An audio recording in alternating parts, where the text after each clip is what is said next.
The past is where it stays, way back a year ago. I've changed for the better this time. I thought I would never be fine. I strive just to stay. Dreaming of a life in Portugal? Or maybe you're just curious about what it would be like to move here. My family and I began planning for our move way back in 2020. It took 2 more years to make it happen, and it has been quite an adventure. Before you pack your bags, listen in to hear the real stories of those who've already taken the leap. Every other Wednesday, we dive deep into the experiences of individuals and families who chose to make Portugal their home. Discover their motivations, the challenges they faced, and the unexpected joys they encountered along the way. We'll explore their preparation strategies, navigating bureaucracy, and the realities of building a new life in a foreign land. Whether you're seriously considering a move or simply curious about life in Portugal, these authentic accounts will offer invaluable insights and help you decide if this sun-drenched country is someplace you want to relocate to, or maybe just visit on vacation. Welcome to Mover, Portugal Unpacked. I ain't going back, I'm not falling. I'll push all my chips and call all in. I'll bet on myself, you keep stalling. Hey adventurers! Today we're going to talk about when burnout leads us to take big leaps. We all know the feeling of being overwhelmed, but what happens when stress becomes unsustainable?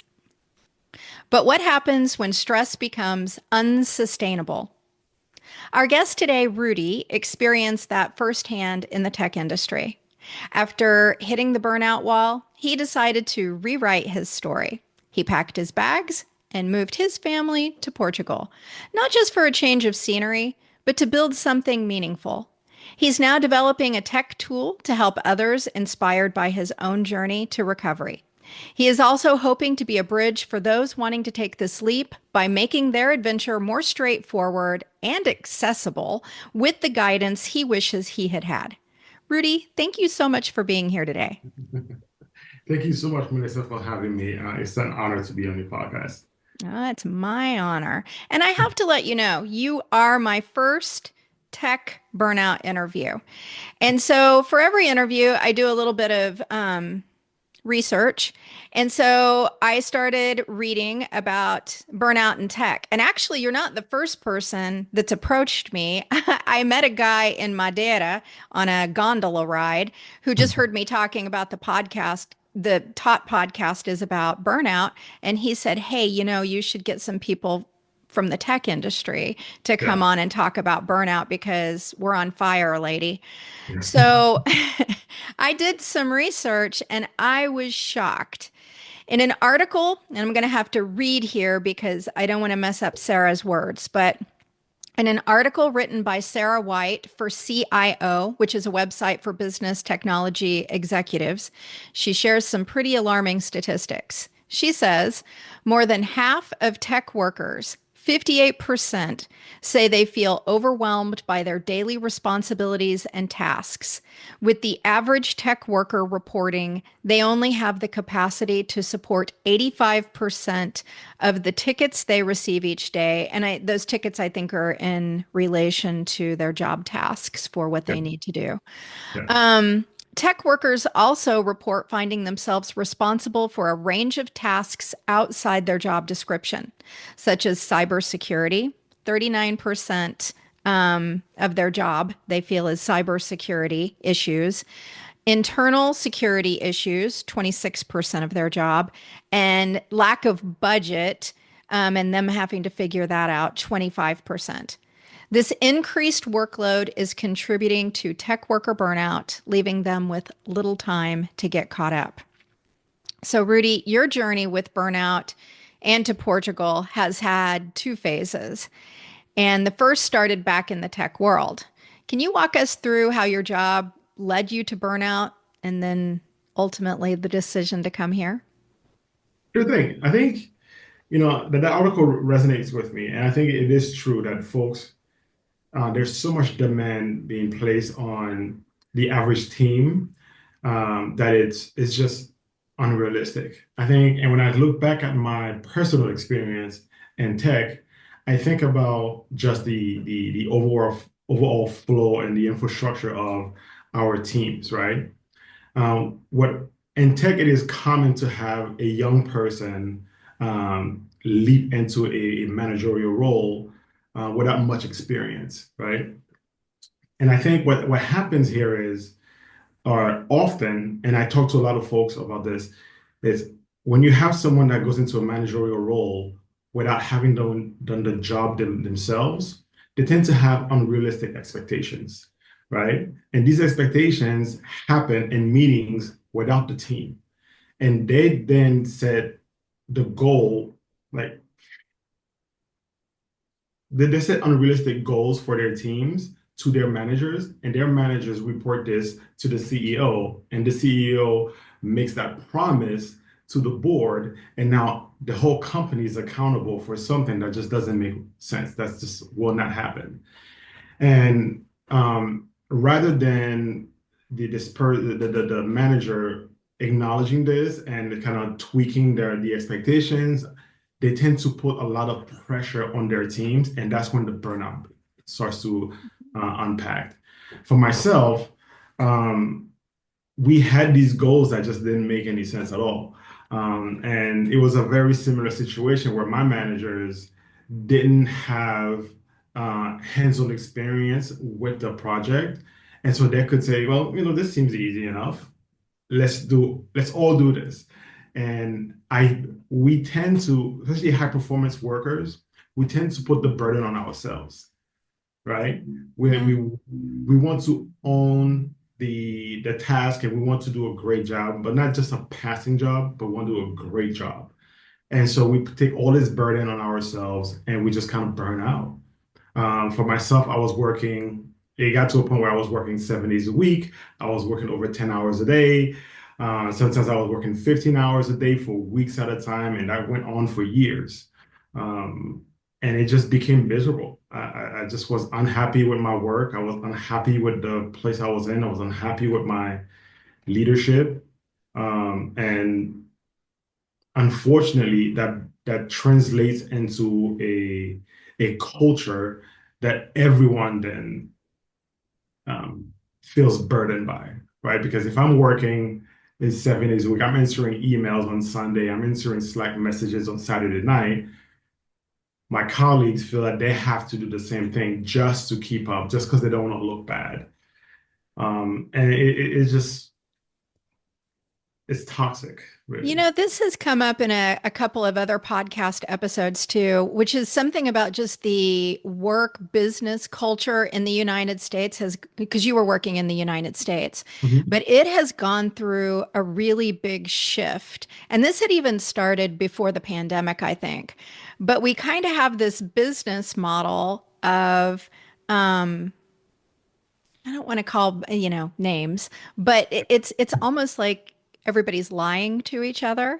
So you have these companies that hire people that say, we value you. And here are all Yep. the perks that show that we value you.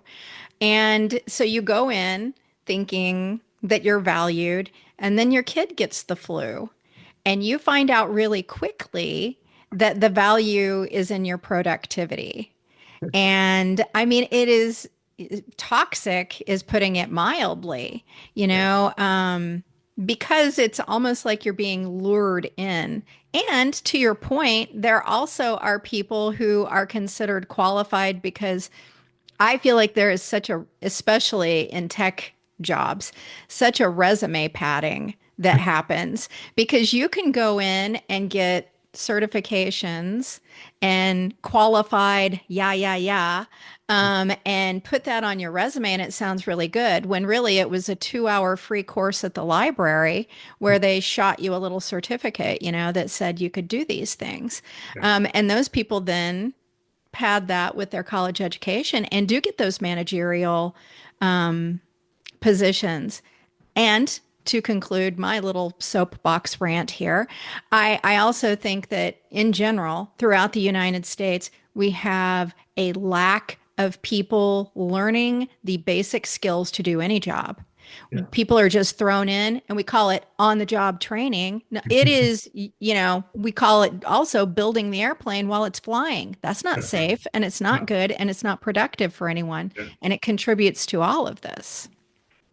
I could not agree with you more. It's an unfortunate environment that we find ourselves in, and much of it is, to your point. I remember when my son was born. Uh, Now it's like in tech, you see unlimited time off, right? It's how they get you. But when my son was born, and my supervisor was calling me, like, "Hey, how is this going? This is this, da, da, da." And well, I had folks covering where coverage needed to be. I had things going. I had, all this automation and all this stuff working, and I was still meeting my goals, but I still had someone calling me, asking me for more, when I should have been at home, with my kid. This was the week my kid was born. And so it's unfortunate, but unless the C-suite executives starts to apply pressure on the managers to say, hey, this is the culture that we want, and if you do this, you will no longer be with us. It's going to continue to happen, right? Right. I believe that it will eventually get to that point because it doesn't make much financial sense, right? Even if you're Right. the coldest person in the world, right? So Right. you're a cold-blooded person. You're like, I only care about the numbers. Every time someone leaves, that burden, the work that they do, falls on the rest of the team that is already at a breaking point. Um, and when that person leaves, you have to find someone, which is expensive. You got to hire them, train them, and hope they can get up to speed with all of the work. That's expensive. You miss a lot of opportunities. It doesn't work. However, people haven't yet gotten the message, but I'm hopeful. Well, I think they're going to have to because we've had this AI push. And actually, that same article that I was quoting out of, it seems like a lot of tech sectors are wanting to be able to say, oh, well, we can pad our workforce with AI. And we are finding out really quickly. I actually saw it was on Facebook, so it's not like it was anything professional. But we're finding out really quickly that AI still has limitations. And this thing that I saw on Facebook was this woman standing on two horses. She had a foot on each horse. But you could see in the picture, like there were feet in the stirrups on each horse. So clearly AI had generated this from several different pictures. But AI is only as good as the tools that it's pulling from the stuff that we are generating and creating. And it Yeah. hasn't yet. I mean, who knows where we're going with it, but it Yeah. hasn't taken the place of human beings yet. And they're finding out that this padding, to your point, is probably creating more havoc than it is Mhm. help. Yeah. Yeah, I agree. And research shows there was I think it was not a firm, but the other buy now, pay later company who just went bold on AI and fired, most of their teams and say, all of this can be taken care of with AI and blah, blah, blah. Um, he had to eat his words. Now they're hiring back Yeah. folks. They're trying to find folks to come in, and they're publicly stating AI cannot do this yet. And for those folks, they are having a hard time finding qualified, rock star team members to join their company because they have that terrible reputation that once they know, right? If you're a rock star, you know that once they'll get rid of you as soon as they can. Well, and we should all be wanting to have a trust contract with our employer. That's I think this is another thing that is sorely lacking in the business sector. It's not just the business sector. Most companies have some sort of business model, including education, which is my my field of expertise. But Mhm. there we have lost our trust in our leadership and the way these systems are being run. At the end of the day, we need our employers, because this is a value for me, is that every human being should be valuing every other human being. And just because we work for somebody and we Mhm. have that contract that says, I'm going to do this work and you're going to pay me X amount of dollars, doesn't mean that you're not a human being Yeah. unworthy of value. And that seems to be questionable in some companies. I agree. And we've seen this movie before, right? When all of the manufacturing jobs were shipped outside of the US and a lot of folks were left destitute. And their kids grew up remembering this and the loyalty that you have at a company. Now, folks remember there was a time when Yeah. your first job out of college, you retired there, Hmm. right? Or you spent 30, 40 years at one single company. That was not uncommon back in the days. Now it is encouraged that you leave your employer within 5 years because you're going to get a better opportunity elsewhere. You're going to get more pay elsewhere. So people job hop, and the culture is just no longer that trust that you had with your employer is no longer there because it's a two-way street there, right? Yeah, yeah, it is. It is. So you were in this dog eat dog world, Pac-Man, tech eat tech. And what got you to your, I don't want to call it a breaking point, but to the point, well, first of all, tell us, what did burnout look like for you? Burnout for me, as I said earlier, I like to deliver. I like to be accountable for my actions. I like to when I have a task, I want to attack it, and I want it to be great. Um, and over after a few years of just inconsistency and just unrealistic demand and what became a really toxic environment.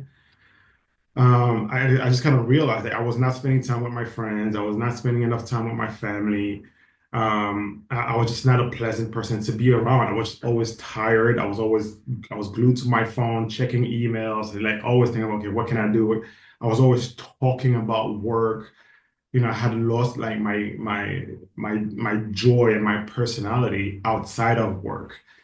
Um, and it just became it just became just too much. What was the point, right? And you add that, even though I was making good money at the time, the cost of living was is pretty high. And so I kind of got to a point where, why am I doing this? Why am I living in a state where I am always tired, I'm not happy, I'm not seeing my friends, I'm not spending enough time with my family, and what's the gain here? What's the purpose? After asking myself that for a while, I started wondering like, what is the alternative here? Like, what's the exit strategy? Yeah, that this resonates with me. I remember when my daughter, I think she was 6, she was describing me to someone else, and she said, "Oh, she doesn't like to have fun. She's always tired and she just wants to sit on the couch." And, I wanted to protest that. But from a 6-year-old standpoint, I also was working, 12, 13-hour days. And when I came home, I was exhausted and I just definitely was not my best self. Yeah. But that's kind of a wake up call, when you realize you have no life. And you were in California, I was in Washington State, the Seattle Mhm. area. And at some point, I realized that we wanted to buy a house and that I was going to have to work a lot of years because we would be working to make that house payment. The cost of living was just so outrageous Yeah. that it would take both of our salaries to to make our house payment. So, Yeah. so when did you decide Portugal? 2 years ago, for my birthday, my wife organized a dinner for me, and she surprised me by inviting one of my best friends and his wife to dinner with us.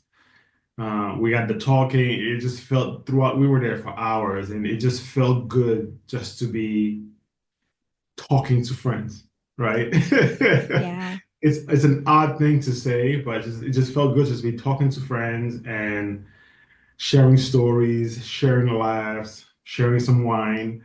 Uh, and we started reminiscing about our previous trip to Portugal that my buddy and I had a few years back when we did our thesis abroad.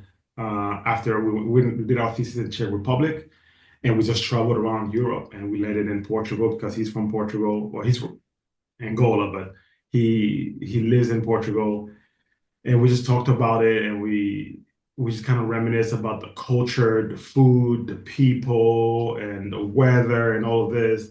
And he just asked me, like, why don't you move to Portugal? And it dawned on me that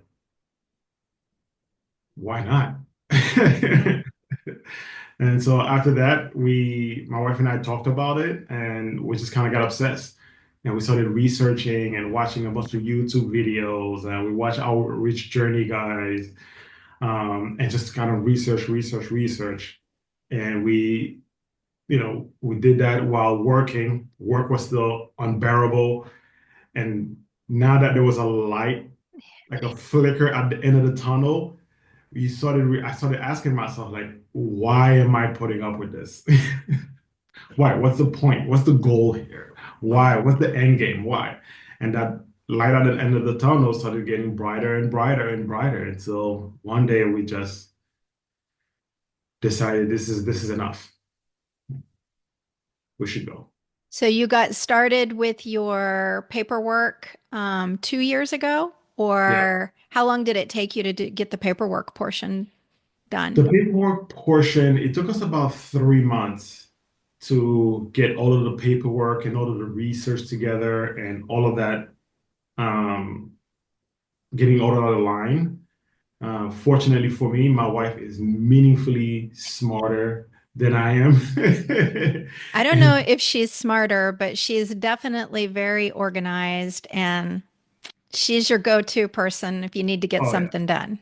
absolutely. She's a rock star. She's so organized. She got herself a folder and everything was just kind of, she told me, go do this. And I would just go ahead and take care of it and bring it back to her. And then she was organized and figured it out. We worked together on getting things done. Um, and 3 months later, we had all of the paperwork. We knew what visa we would apply for. We had a path forward. That's amazing. And how long you've been here? You've been here almost 2 years, We've yes? been here almost 2 years. Yeah. So we made that decision a little bit, what, 2.5 years, or yeah, just about 2.5 years ago. Yeah. I And how think was it for sometimes you? that's how it happens though, right? I mean, like when the thing hits you and you start moving forward, it goes quick. Yeah, absolutely. Once you've decided, that's it. I know some folks who haven't yet decided. They're exploring, but they haven't decided. I had a great motivation, which my work environment was a disaster. I was completely burned out from work, and the folks there were just it wasn't working. So it was almost as if it motivated me to attain my goals. Yeah. Well, it helped me too. That last year teaching was almost torture, but at the same time, it was like, okay, but at the end of this, I get to leave. Yeah. I don't have to come back and teach anymore. Um, and I admire teachers. I don't want to make it sound like teaching is a bad profession. But I No, was burnout. I needed to go. yeah. I love So teaching. you guys got your paperwork done. Did you have to have a place here? How did you get here? What did the process getting here look like? Yeah, we had to have a signed lease in order to apply. And so there was this is a long list of things that part of it was a signed lease. We had to find a home. We work with I don't know if you're familiar with them, Portugal the Place. Mhm. They helped us find this apartment, which is an amazing apartment. We love it here. We worked with we met with tax consultants. We met with a relocation specialist. Wow. which is an interesting story, kind of which led me to ask Rudy. Um, I don't know if you did the same way, but we essentially wrote a letter of our situation and we sent it to different relocation specialists with the intention to kind of get some feedback and then schedule a meeting and have the conversation and so forth. And every single person that we spoke with, they had the exact same profile of our family. They all gave us a different recommendation. Like literally every single one gave us a different recommendation for a visa, where we should move to. Everything was different. Um, yeah, and so after getting all of our paperwork together, and we decided, you know what, we need to do this ourselves because the feedback we were getting just was not aligned with our goals. And it certainly was not aligned with what we have learned just by doing our own personal research, right? And making a mistake can derail our objective of moving as soon as possible, or it could end up being very expensive if we don't apply for the right tax applications if we don't follow the correct rules, right? Making a mistake on your taxes can be extremely expensive. And so we decided to go and do it ourselves. We got the paperwork together and we moved. We moved out, spent a few months here, and went back to the US to do the final application because we had to be in the US to get our visa, to ship our visa, our passport. And once we got it, that was it. We never looked back. Yeah, I think that your path is very similar to what I hear from a lot of people. One of the reasons that I started this podcast is because my path was different. Mhm. I'm married to a Portuguese citizen who got his citizenship through lineage, and that's a path that's not available to Yeah, everyone. yeah. Um, but it's funny, that led me to do the podcast. And your journey led you to do Ask Rudy, which we haven't talked about yet, but you have not completely left the tech sector behind. Now that you're here, tell us a little bit about Ask Rudy and how that came to be. Absolutely. Yeah. So, like as I mentioned earlier, we ultimately decided to go through the process ourselves after meeting with so many folks and getting different conflicting advice or recommendations. And really that leaves you feeling insecure. Like it's nerve-wracking to that the experts seems to not be aligned, even though it's the same user profile, the same person. It's just us. They have the exact same information. We joined all these Facebook groups and and all of the recommendations that we got from folks in the groups, they were really based on their personal experience. Like you said, your journey is different than mine, even though the destination is the same. And so your expertise relies within your journey. And we also noticed, just speaking with friends and folks, that the biggest um, deteriorate what keeps people from moving is just the amount of work and cost involved and moving abroad and the fear that is attached with not knowing if you're making the right decision, just the feel of not having the enough knowledge. And so for those reasons, I just felt like there had to be a better place, a better way to do this. And so I created this application called AskRudy.ai, where no matter what your profile is or where you want to move to, you can have a conversation just as if you're having a conversation with a friend, and it will give you the correct information based on the latest government rules and data, right? And so you're not just kind of flaring about. You feel confident knowing that you have the right information, you can make your move as soon as possible. You're essentially giving people that friend that can advise them that already lives here because that's what we did. Once Yeah. we got here, Lucas had a cousin that lived here and we relied heavily on them Yeah. Because speaking to your point, you went to all these different people and got all of these different answers. And this is not an uncommon thing to happen in Portugal, where you think you're going into, I'm not going to name any names, but let's just Uh, say an institution, and you yes. think things are going to go a certain way and they don't.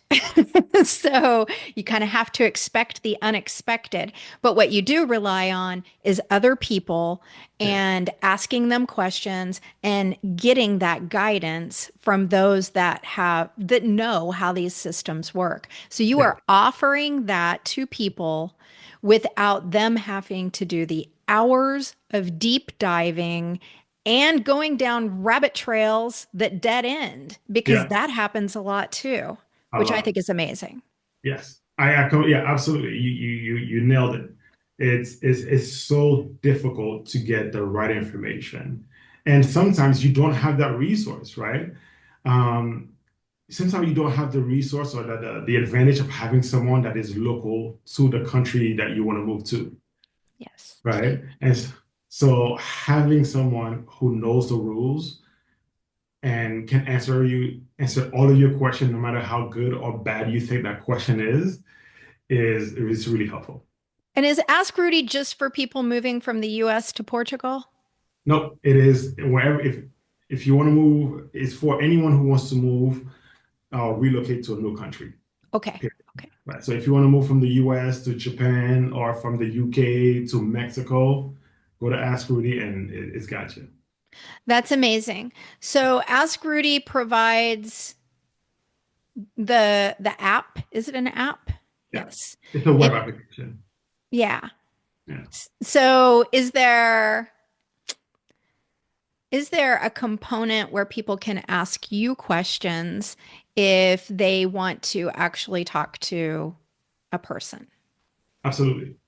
My phone number is listed on the website, and so you can just pick up the phone and give me a phone call at So any you can time. literally ask Yeah, Rudy. you can literally ask Rudy. You But you can know what? literally, That yeah, speaks to the confidence of your tool. Because yeah, I'm guessing you have the confidence that people are going to get their question answered without having to call your number. that's right. I am 1000% confident they can get the information that they need. And to be honest with you, yeah, yeah, my phone number is on there, my email is on there. Feel free to call me, send me an email, and we can talk, right? And And for the record, all of the contact information, the links, and everything are going to be in today's show notes. And they're on my website. And anything I put out I'll put a blog out that goes along with this. You'll be able, so if you are interested, you are listening right now thinking, I got to have Ask Rudy, then you will have access to Ask Rudy if you go to any of those locations. absolutely. So we're going to come back to Ask Rudy towards the end here, but I want to backtrack just a little bit and ask you. So you've been here for a couple of years. You were in this space of burnout. You came here. It seems like you kind of devoted your time into becoming an entrepreneur and developing the Ask Rudy. Yeah. It's been a couple of years. How has life changed for you? Um, it's I don't look back. It's the best decision I've made as an adult. The the ability to um,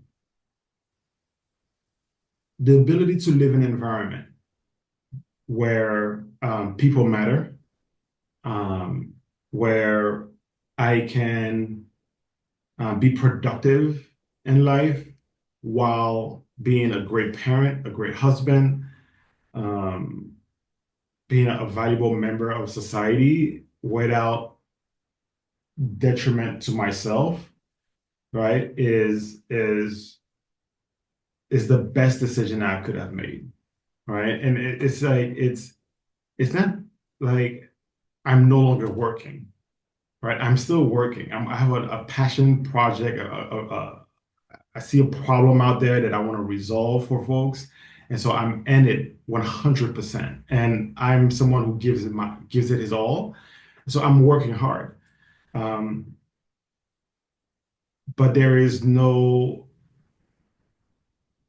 of that toxicity around anymore, right? My kids are see I take my kids to school, I pick them up from school, I take them out to a different event, we go and play, I teach them things, and same thing with my wife. We spend time together, we go out together. It is my life has improved because um, in Portugal, as it is in many countries out there, there's this focus on human beings, right?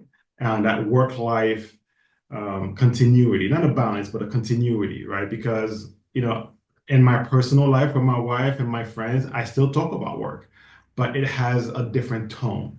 I'm Yeah. happy and we are excited. Um,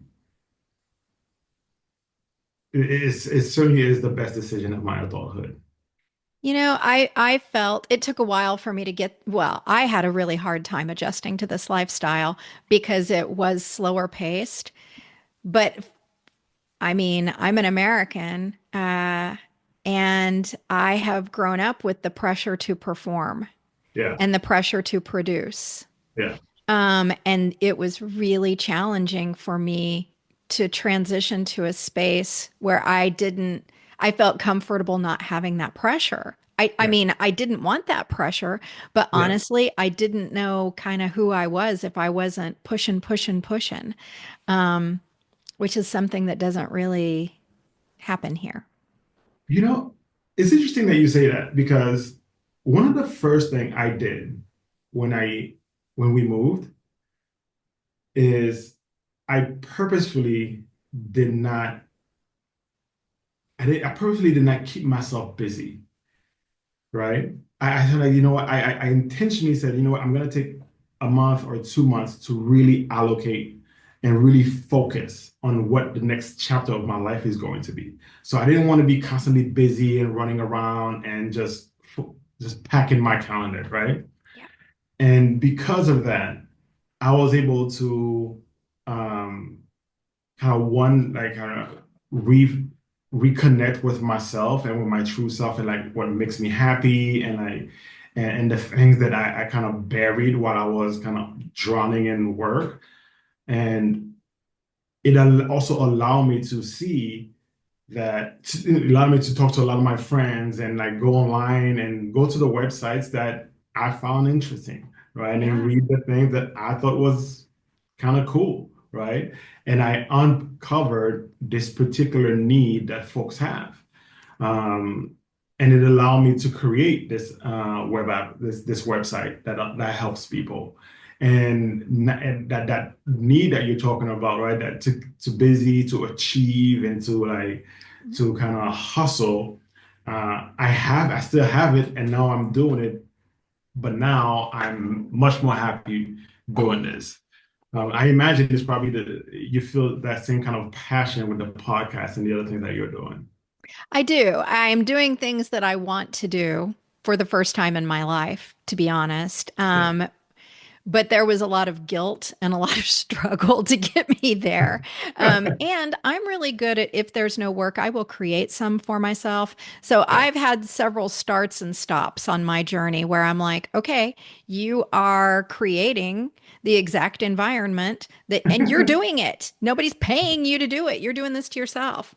So it's just amazing how those cultural patterns were deeply ingrained in me, and it's Yeah. taken a bit to Yeah. shift. Yeah, I agree. I've been there. I've been there and I've done it myself. That time of figuring it out, I did a lot of false starts. And I agree with you. It's hard because it's ingrained in you and you gotta it's Well, not that easy. kind of leads me to my next question. What have been the biggest challenges?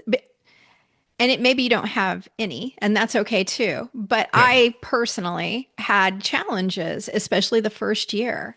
What have been your challenges making the move or adjusting to the move? I think the biggest challenge that I have is I miss my friends and family. That's by far, right? There are friends, people that I'm close to that I love that I had to leave behind, or that stayed in the US, and I miss them. I miss them a lot. And the time difference brings a new challenge, just talking and doing that kind of thing. However, we because we care about each other, we've turned that into a positive. When they come over, they stay for a week or two, and then we travel and we experience all kind of things that we never had the chance to experience in the US. Yeah. And we schedule weekly phone calls so we can talk and reconnect, and we play video games online. I know I'm a guy and I play PlayStation. It's okay. No judgment. Um, This is a podcast of no judgment. and so we do these things, and it's a lot of fun. But when I think back, I spend more time talking to my friends, to my loved ones now than I did in the last few years at work in the US. So it is better, it's just hard. And the next thing I say is learning a new language when you're not, a child. Yeah. It's much easier for the kids. It's so easy for the kids. Yeah. Learning a new language, I'm learning, I'm working at it. It's important to me that I learn Portuguese, but it's not easy. It's not easy at all. I Um, hear, and I don't know if this is true or not, but it takes about 5 years. yeah, I can see that. Yeah, me too. I can see that. Me too. It's, It's a big challenge for me too. It's that is unless I think if you already have another Latin-based language in your repertoire, yeah. it's easier, but I didn't, Uh, and it's been hard for me too. it's really hard. And fortunately for us, the Portuguese people are incredibly kind and incredibly patient. And Yes, as long as you're trying, they'll work with you. that And is true. they're, I'll try my Portuguese, and sometimes I get a chuckle out of it. And they're patient, they'll teach me, and they're help me out. And many Portuguese speak English, so it does help. It's been an interesting experience. Here's a funny story.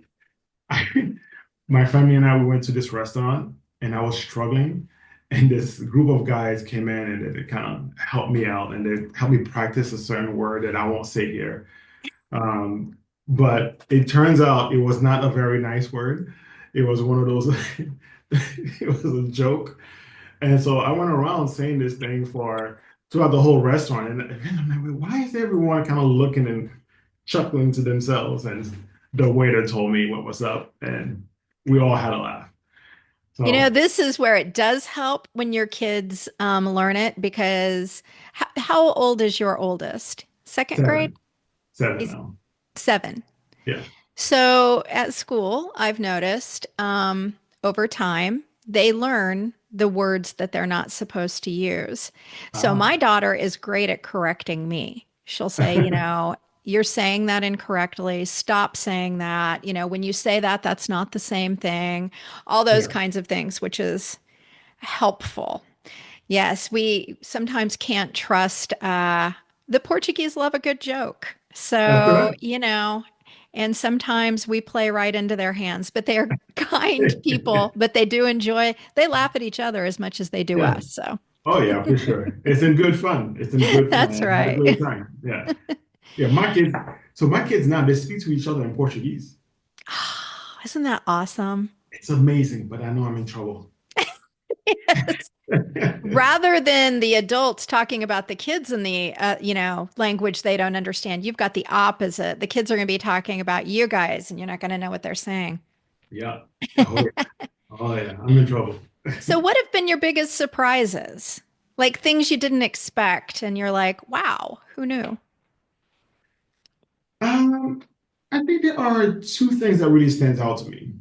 The first one is the Portuguese people, when they talk about family values, they mean it. Yeah. They absolutely mean it. And I'm an American. I love the US, all of that, right? But in the US, you can immediately see the difference, right? When I think Yeah. and in Portugal, if a pregnant woman is in the back of the line, everyone will encourage her to move to the front of the line. No issues there, Yep. right? If and in schools, the teachers that embrace the children with big hugs and kisses, and they cheer them on, and that kind of love and passion they have for people, it's just incredible. It's I've never experienced that in the US back home. So that was a huge surprise. That was one of the things that made us want to move here. When we came to visit, we were in a restaurant, and this little old man came up and stroked Camille's cheek and did that Yeah, and kissed her on top of her head and walked out of the restaurant. We didn't know him, but it was obvious how caring they were towards children. And there's I think maybe it was, I don't remember who said this quote, so I'm mhm, not going to say who I think it was, but there's a quote that's something along the lines of you can tell a lot about a culture of people by the way they treat their children and their animals. And now some could argue some of the treatment of the animals here is questionable. But there is the fact that most of the time you can find these little places for cats. There's a lot of stray cats in Portugal, yeah, and people don't own them, but they will put food out for them and little places for them to be to stay warm. yeah, So I think speaking to your point, there is this warmth and this. It goes back to what we were talking about earlier. What's missing in the business portion of the United States, that value for people simply because we are human beings and we are all worthy of value. They yeah. have that here. That's right. They have that here. Absolutely. Yeah. 1000%. Yeah. And I think, and the second thing that really surprised me is when I moved to Portugal, everywhere I go, I am a black man, and that's clear, right?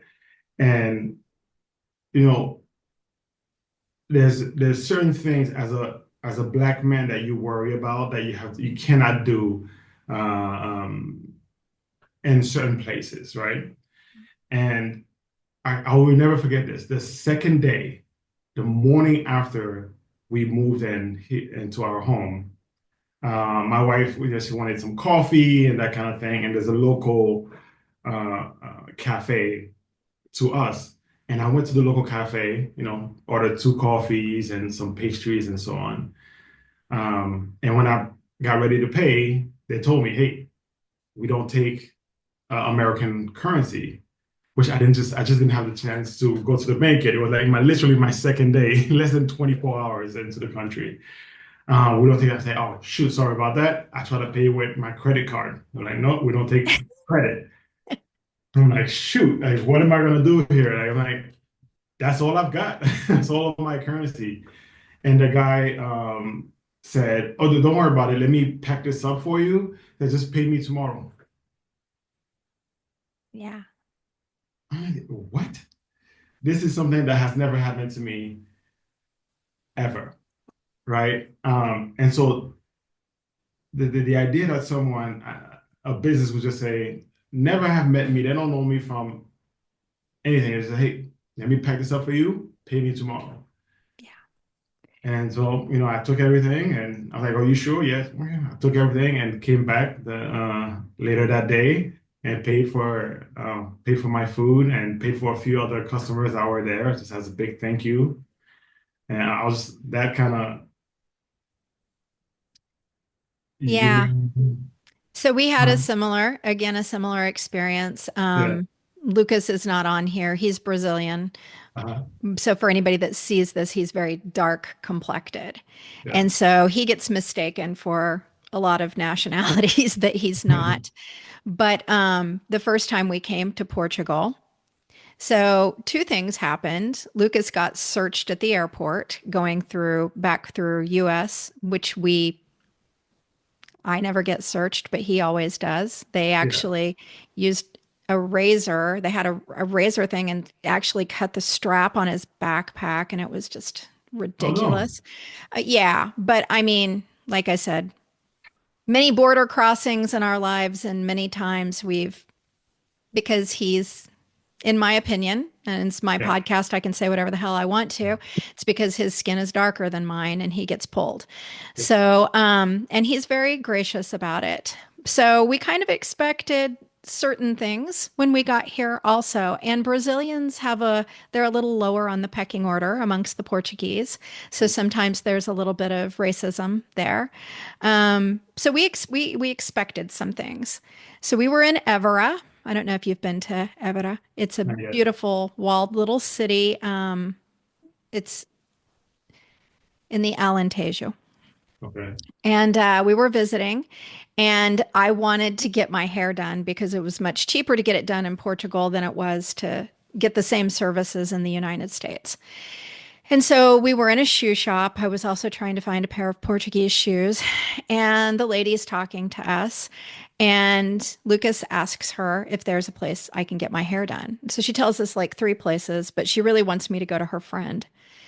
And she leaves Lucas in charge of her shoe shop while she walks me maybe 4 or 5 blocks away to introduce me to her friend. Wow. And I think that was the first time we were like, I want to live in a country where it not just because he is a brown guy who Mhm. had somebody trust him, but because people are willing to trust anyone to that level. Yeah. Um, and we have problems here, right? It's no utopia. There are issues here Yeah. as well. But some of those things that, at least for our family, and I'm going to guess perhaps for yours as well, cause us a lot of fear, we Mhm. don't have here. Yeah. And I love that too. Yeah. Just being treated like a person, Yeah, right? Not assuming the worst of you is, you know, that as we talked about earlier, right? Culture and environment is important. If the culture is toxic, it has an impact on it weighs on you. it And if the does. culture is positive and uplifting, guess what? You will be positive and you will be uplifting. You don't have that burden on your shoulders anymore. And it makes for a happier person and a happier culture and a happier country. And Right? studies show it improves your health. That's right. I mean, significantly. So, Yeah, dude, I we agree could with do an entire, at least hour-long podcast on this because I've got lots of thoughts on that. all of this. But I'm going to move us to the next question, which is, I think for myself, I wish that we had had something like Ask Rudy whenever we were in transition. So tell us a little bit about how Ask Rudy can help people out there that are listening to you and I today and they're thinking, maybe I do want to investigate this. Absolutely. I think if you are thinking about moving abroad, if you're just considering it, you should look into Ask Rudy, right? Even if you're not, I think Ask Rudy is created to make the transition abroad, even if you're a retiree, if you're a family, if you're a study abroad student, it is created to make that transition seamless, Yeah. right? And I think a lot of us fall into the fear of not knowing, not having the right answer, or being judged. I see sometimes when someone asks a question on a Facebook group, they get Yeah. pounced on, right? It's like, why? Like all of that, right? Like you don't have to go through all of that to get to the answer, to get to your next destination, right? Ask Rudy is literally designed to help you go to help you move abroad in a matter of weeks, not months or years, as I'm seeing some folks go through. Um, yeah, and making a mistake is more costly than you think, right? Because when you make an appointment with um, with the ambassador or the not the ambassador, what I'm looking for here. Embassy. The embassy, yeah. When you make an appointment with the embassy and you don't have the right paperwork with you, it's gonna take you, the next available appointment could be months away, Yeah. completely derailing your plans, right? It's and so and we created this to be absolutely affordable. It's only 14 bucks, right? Yeah.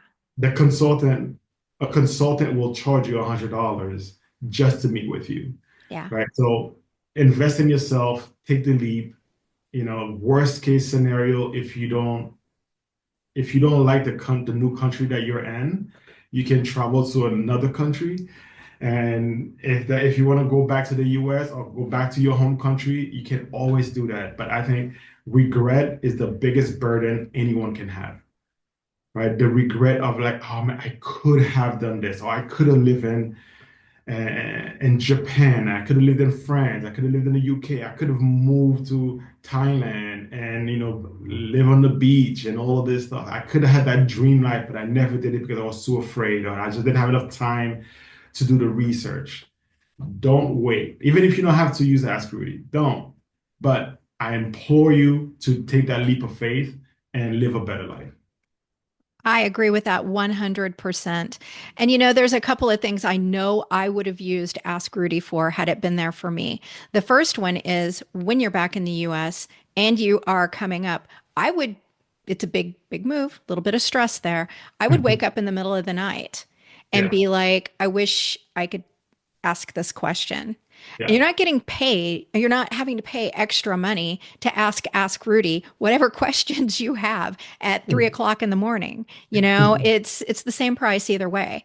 Yeah, And but it's there for you. It is that friend to talk to yeah, when all this stuff is going around in your head and you're like, oh my gosh, but what about this? What if I want to bring my cat? What if yeah, I don't have their shots up to date? Or, whatever the thing is that hits you at 3 a.m. And yeah, the other thing that I thought of, Rudy, yeah, is that once we got here, the questions didn't stop. I yeah. mean, it wasn't like we got off the plane and everything settled into place. We probably, had we been one of your customers, current customers, we probably would have used you for the next year as well, Yeah, because there are so many things. Systems are different from yeah, country to country. And we just assume that they're going to be like the systems we're used to. But yeah, when they're not, yeah, Ask Rudy would have given an amazing helper feel to having someone be there for us. So I 100% agree with you that if you're listening to this and you're on the verge, go down the rabbit hole, man. See what's there for you, because I think that the regret that I hear the most yeah. is I wish I had done this sooner. Me too. Me too. 100%. 100%. And I add, Ask Rudy is more than your best friend who can help you travel, but it's also you can use it to translate documents. So for us, we had to have a lease signed before we moved, before we could apply for our visa, right? And so our landlord sent us a lease in Portuguese, which I did not understand, right? And I try to use Google Translate, but Google Translate only translate based on words, and it doesn't take account into context. So we built Ask Rudy as well, so you can upload your lease or upload your PDF and translate it in the language that is comfortable to you. You can also use it to have a conversation with your documents, Yeah. right? And so if, for example, our lease was 5 years long, and so like, well, why is this 5 years long? And like, if I want to cancel my lease, what do I need to do to cancel my lease? And how much notice do I need to give? And it just gives you that information. And I can also ask, hey, what is not in there but should be in there to better protect myself and my family. And he gives you a list of suggestions of what you should implement into your lease. And he'll tell you exactly where these things should go or where it pulled the information from. So it gives you all the sources as well. It is an incredible tool. I keep calling it a friend, but you're right. It is a tool. It's a little bit of like the Swiss Army knife, Yes. only for moving. Rod. It's got all the tools. That's right. I really appreciate you coming on here. Again, all the stuff we talked about today will be linked in today's show notes. Is there anything else that you want to say before we bring this to a close? Absolutely. I want to thank you for taking the time to have this conversation with me. I had a lot of fun chatting. And I hope a lot of folks, find this helpful. If anybody has any questions, feel free to call me up or send me a WhatsApp message or an email, whatever works for you. I'd love to help folks however I can. So I'll see you in the show notes, as they say. All right. Thank you, Rudy, so much for coming on the podcast. It has been my pleasure and joy as well. Thank you so much. See you soon. I hear destiny and it's calling. I'll keep my head up high through the downs and lows, and we're all going live. Still nobody knows, but I'ma choose what's right and take what comes and goes. And ain't no one in life holding me back no more. Today's episode was produced and edited by me. The theme music is the song A Year Ago by Nefex. If you know someone contemplating a move or visit to Portugal, please share this podcast. It's as simple as copying the link you use to access it and sharing it with others you think would benefit from it. You can find Mover Portugal Unpacked on Apple, Spotify, Amazon, YouTube, and Buzzsprout at tot.buzzsprout.com. A final place you can access this podcast is on the Path to Portugal community located in the School platform.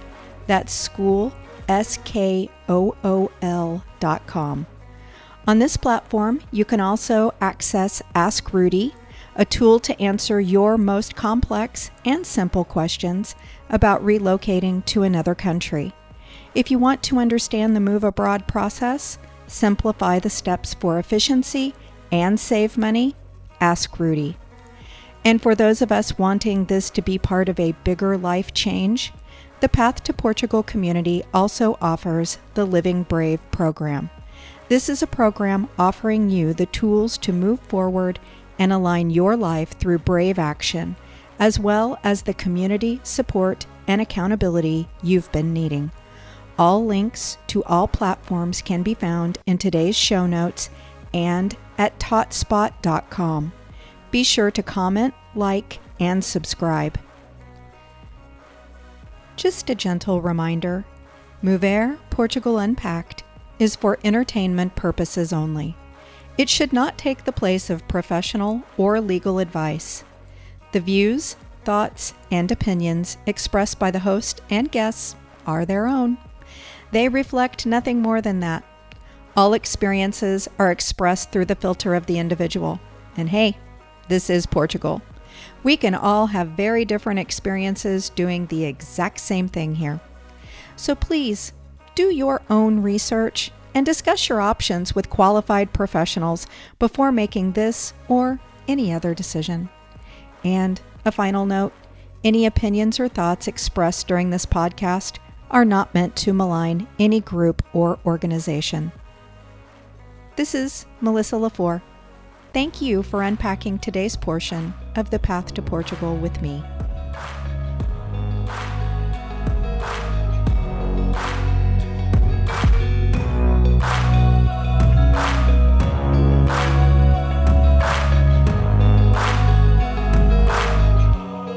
Way back a year ago,